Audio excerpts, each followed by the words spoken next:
महासमर में एक तरफ जहां प्रधानमंत्री नरेंद्र मोदी कल नागौर पहुंचेंगे, तो वहीं आज बीजेपी के कई दिग्गज नेता एक साथ आपको राजस्थान के रण में दिखने वाले हैं। चुनावी शतरंज की बिसात बिछाते हुए बीजेपी के कई धुरंधर आज आपको नजर आएंगे, जिसमें सबसे बड़ा नाम है केंद्रीय गृह मंत्री अमित शाह का। बीजेपी के चाणक्य कहे जाने वाले अमित शाह आज राजस्थान दौरे पर हैं और इसी के साथ अपने काम के लिए जाने जाने वाले केंद्रीय मंत्री नितिन गडकरी, हेमंत बिस्वा शर्मा असम के मुख्यमंत्री, पुष्कर सिंह धामी उत्तराखंड के मुख्यमंत्री, वसुंधरा राजे राजस्थान की पूर्व मुख्यमंत्री और राजस्थान के प्रदेश अध्यक्ष सीपी जोशी समेत तमाम बीजेपी के जो बड़े नेता हैं वो आज ताबड़तोड़ चुनावी जनसभाएं करेंगे। अमित शाह का अगर हम जिक्र करें तो अजमेर में करीब 20 किलोमीटर लंबा रोड शो करने वाले हैं। हालांकि मेरे सहयोगी शशि मोहन ने बताया था कि रास्ता 2 से 2.5 किलोमीटर का है, लेकिन पार्टी को हो सकता है कि शायद दूरी नापने में कोई कंफ्यूजन हुआ हो।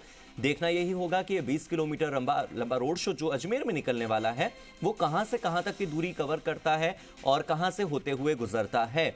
अब आज आपको बीजेपी के तमाम बड़े चेहरे एक साथ राजस्थान में दिखाई देंगे और इसका बहुत ही स्पष्ट कारण जो कि मैं आपको बता चुका हूं वो यही कि अभी तक पार्टियों को कंफ्यूजन था।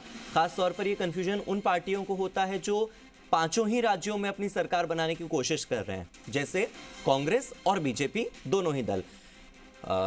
कोइंसिडेंटली राजस्थान में यही 2 पार्टियां हैं जो कि बड़े लेवल पर काम करती हैं। तो अब इन दोनों ही पार्टियों के राष्ट्रीय आला कमान का जो फोकस होगा वो राजस्थान पर होगा। मेरे सहयोगी विष्णु जुड़ गए हैं, सीधे हम विष्णु का रुख कर लेते हैं। विष्णु, अमित शाह 20 किलोमीटर लंबा रोड शो करने वाले हैं। कल नागौर में प्रधानमंत्री नरेंद्र मोदी की जनसभा है, यानी अब पूरा फोकस राजस्थान पर है। मध्य प्रदेश छत्तीसगढ़ में तो आज वोटिंग हो ही रही है, यानी कि अब सारा खेल खत्म हो चुका है। बाकी जगहों पर पूरा का पूरा ध्यान केवल राजस्थान विजय पर, मरुधरा के महासमर पर। बिल्कुल हार्दिक, क्योंकि जो राजस्थान है बड़ा प्रदेश है और ऐसे में जो न केवल 2023 बल्कि 2024 को लेकर भी यहाँ पर पूरी प्लानिंग की जा रही है। बीजेपी है वो 2023 के चुनावों को जीतना चाहती है, क्योंकि कहीं ना कहीं सत्ता बनती है तो आगे 2025 का जो मार्ग है वो स्वतः ही प्रशस्त हो जाएगा।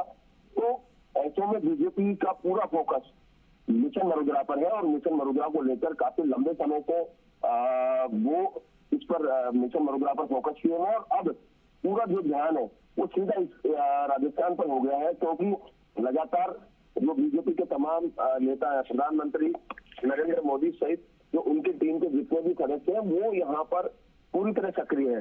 पूरे राजस्थान प्रदेश के अलग अलग हिस्सों में चुनावी सभाएं कर रहे हैं, रोड शो हो रहे हैं।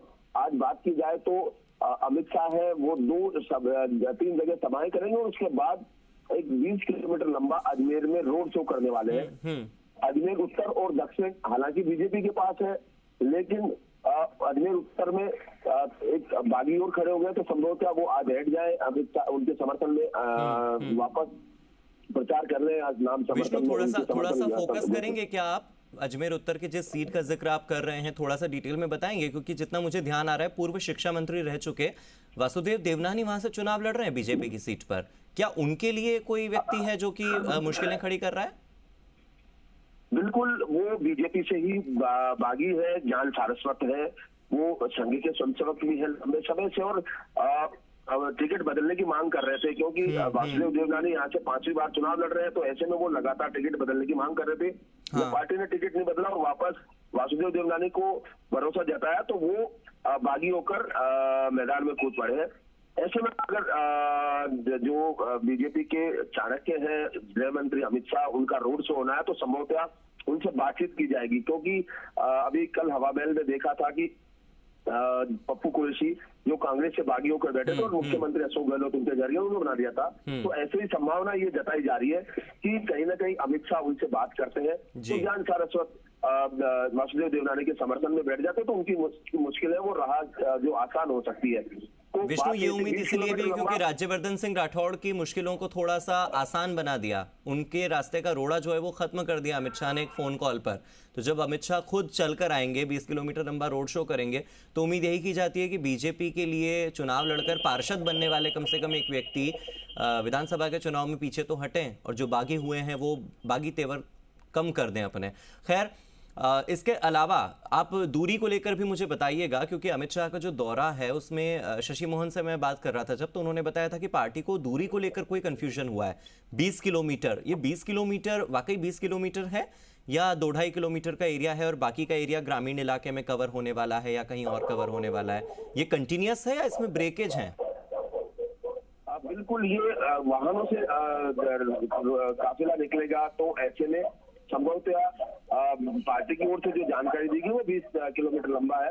अभी पार्टी से कंफर्म कर लेते हैं कि 2 किलोमीटर तो संभावना कम लगती है, क्योंकि यहाँ पर अजमेर उत्तर और अजमेर दक्षिण दोनों जो क्षेत्र है उनको शामिल करते हुए रोड शो निकाला जा रहा है जी। तो 2 किलोमीटर अगर माना जाए तो अगर या तो उत्तर में निकल सकता है या अजमेर दक्षिण में निकल सकता है रोड शो।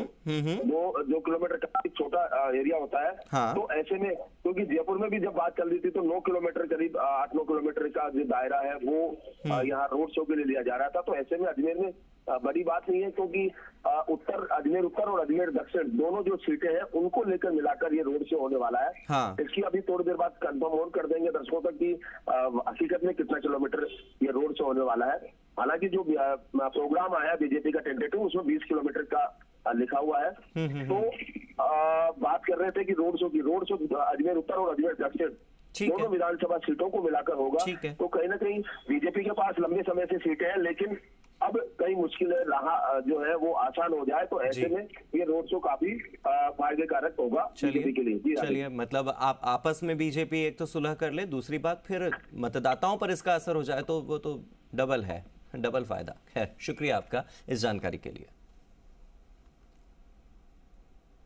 बात कर लेते हैं जयपुर की। क्या हवा महल में